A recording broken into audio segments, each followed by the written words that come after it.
नमस्कार दोस्तों, मैं हरीश तोलानी, आपका अपना चीकू भैया, आपके लिए लेकर आया हूँ अपने पिटारे से एक और मोटिवेशनल स्टोरी जो शायद तुम्हारे सोचने का नज़रिया बदल देगी। तो चलिए इस दुनिया को भुलाकर अपने आप से मिलते हैं। आज चिल्ड्रंस डे है, तो प्रिंसिपल सर आज सभी टीचर्स और स्टूडेंट्स को पिकनिक ले जा रहे थे। सभी लोग पिकनिक के लिए सिटी से थोड़े दूर एक बहुत ही खूबसूरत पार्क में गए, जहां नेचर के साथ थोड़ा समय बिताया जा सके। इसी स्कूल के दो बच्चे, गोपाल जो 14 साल का है और ऋषि जो 11 साल का है, दोनों भाई भी साथ में चले। दोनों बड़े ही शरारती और मस्तीखोर थे। पिकनिक के दौरान खेलते खेलते वो वहाँ से बिना किसी को बताए दूर निकल गए, जहाँ पर जंगल था, क्योंकि किसी ने उनको बताया था कि इस जंगल में बहुत से आम के पेड़ हैं और यहाँ बहुत मीठे आम लगते हैं। तो आम तोड़ने के लालच में बिना किसी को बताए वो लोग छुपके से जंगल में आ गए और उन्हें वहाँ आम के पेड़ दिख गए।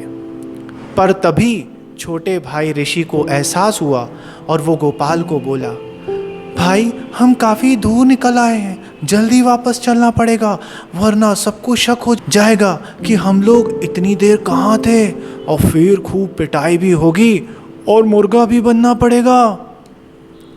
गोपाल ने बोला, अरे ऋषि तू चिंता मत कर, मैं पेड़ पे चढ़कर जल्दी जल्दी आम तोड़कर नीचे फेंकता जाऊंगा और तू जल्दी से इनको इकट्ठा करते जाना, फिर हम लोग चलते हैं। जल्दबाजी में दोनों ये देख ही नहीं पाए कि आम के पेड़ के नीचे एक पानी का बहुत गहरा कुआं था और आम तोड़ते तोड़ते गोपाल जो पेड़ पे चढ़ा था उसका पैर फिसल गया और वो कुएं में गिर गया। गिरने के बाद गोपाल जोर जोर से चिल्लाने लगा कि मुझे बचाओ, मुझे बचाओ। अपने भाई को कुएं में गिरता देख ऋषि पूरी तरह से घबरा गया। उसे समझ नहीं आ रहा था कि वो क्या करे, क्योंकि अगर वहाँ से किसी से मदद मांगने के लिए जाएगा तो गोपाल पानी में डूब जाएगा, क्योंकि उसे तैरना नहीं आता था। और उसके आसपास जब उसने ढूंढा तो दूर दूर तक कोई भी दिखाई नहीं दे रहा था जिससे वो मदद मांग सकता। तभी अचानक ऋषि को कुएं से थोड़ी दूर एक बड़ी सी बाल्टी दिखी और उसमें रस्सी लगी हुई थी। ऋषि ने न आव देखा न ताव और उस बाल्टी को रस्सी के साथ कुएं में फेंक दिया। गोपाल ने उस बाल्टी को कस के पकड़ लिया और फिर ऋषि, वो छोटा सा 10 साल का बच्चा, उसने अपना पूरा दम लगा दिया गोपाल को बाहर खींचने के लिए। वो छोटा था, उसमें शायद उतनी ताकत नहीं थी, तो बार बार बाल्टी नीचे गिर जाती, लेकिन अपने भाई को वो ऐसे मरता हुआ नहीं देख सकता था। तो उसने अपना पूरा दम लगा दिया, पूरे दम से खींचने लगा और रस्सी को अपने शरीर से लपेटता जाता ताकि उसके हाथों से वो रस्सी ना छूटे। वो जितना कर सकता था उसने उससे भी ज़्यादा दम लगा दिया और आखिरकार उसकी मेहनत सफल हुई और वो गोपाल को बाहर निकालने में सक्सेसफुल हो गया। गोपाल जैसे ही बाहर आया उसने अपने भाई को गले लगा लिया और फिर दोनों को याद आया कि बहुत देर हो गई है, तो वो झट से वहाँ से भागे। जैसे ही दोनों वापस गार्डन में पहुँचे तो उन्हें देखकर सभी टीचर दोनों पर बहुत गुस्सा करने लगे, चिल्लाने लगे। और जब टीचर्स का चिल्लाना और डांटना कम हुआ तो गोपाल और ऋषि ने पूरा किस्सा सुनाया, कैसे गोपाल कुएं में गिर गया और कैसे ऋषि ने अपने भाई को बचाया। पर उनकी बात पर कोई यकीन ही नहीं कर रहा था। किसी को इस बात पर यकीन ही नहीं हो रहा था कि एक 10-11 साल का बच्चा कैसे अपने से बड़े बच्चे को, जो वजन और कद दोनों में उससे बड़ा था, उसको कैसे इतनी ऊपर खींच सकता है। सबको लग रहा था कि ये दोनों बहाने बना रहे हैं, कहानी बना रहे हैं, ताकि सबको उन पर दया आ जाए और उन्हें डांट ना पड़े। फिर टीचर्स उन दोनों को प्रिंसिपल सर के पास ले गए और उन्होंने प्रिंसिपल सर को सब बताया कि ये दोनों चुपचाप भाग गए और अब बहाने बना रहे हैं।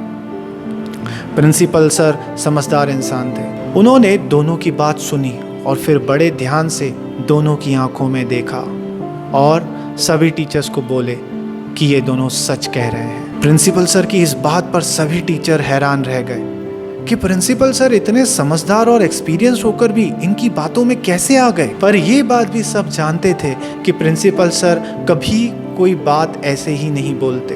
तो उन्होंने प्रिंसिपल सर से पूछा कि सर ये कैसे हो सकता है, इतना छोटा सा बच्चा अपने से बड़े बच्चे को कैसे इतने बड़े कुएं से बाहर निकाल सकता है। तब प्रिंसिपल सर थोड़ा सा मुस्कुराते हुए बोले कि ऋषि बता तो रहा है कि मैंने बाल्टी डाली और पूरा दम लगाकर खींचा, फिर गोपाल बाहर निकल आया। पर टीचर्स अब भी हैरान थे। तब प्रिंसिपल सर थोड़ा सीरियस होकर बोले कि सवाल ये नहीं कि वो ये कैसे कर पाया, पर यहाँ सवाल ये है कि वो ऐसा क्यों कर पाया। सवाल ये है कि उसके अंदर अचानक इतनी ताकत कैसे आ गई कि उसने अपने से ज़्यादा भारी अपने भाई को कैसे इतना ऊपर खींच लिया। क्या आप लोगों के पास इसका जवाब है? नहीं ना। ये छोटा सा बच्चा ये इसलिए कर पाया क्योंकि जिस वक्त उस बच्चे ने ये किया उस वक्त उसके आसपास कोई नहीं था जो उसको ये कहता कि तुम ये नहीं कर सकते। कोई नहीं, कोई भी नहीं था, यहाँ तक कि वो खुद भी नहीं, क्योंकि उसके दिमाग में सिर्फ एक चीज़ थी, मुझे मेरे भाई को बचाना है। दोस्तों, हम हारते इसलिए नहीं कि हम में कैपेबिलिटीज़ नहीं है, हम हारते तब है जब हम ये मान लेते हैं कि हम में कैपेबिलिटी नहीं है। और ये दुनिया, हमारे आसपास के लोग हर वक्त इसी कोशिश में लगे रहते हैं कि वो हमें ये रियलाइज़ करवा सकें कि हम ये नहीं कर सकते, क्योंकि शायद वो खुद ना कर सके हो या फिर उन्होंने करने की कोशिश ही ना की हो। हमारा सबसे बड़ा दुश्मन कोई और नहीं, हम खुद हैं। और अगर हमने खुद को हरा दिया तो बाहर की चीज़ों को हराना आसान है। हमारी सक्सेस का सबसे बड़ा कांटा, सबसे बड़ा चैलेंज है हमारा खुद के ऊपर डाउट करना, हमारे डर कि शायद हम ये नहीं कर सकते। जब हमें खुद पर यकीन हो जाता है, जब हमारे जहन में कोई शक नहीं रह जाता है, तब किसी और की बातें, उनका हमारे लिए जजमेंट और हमारे डिसीजंस पर, हमारे सपनों पर यकीन करना या ना करना कोई मायने नहीं रख जाता। Just remember one thing, my friends, when you believe in you, you need no other to believe in you.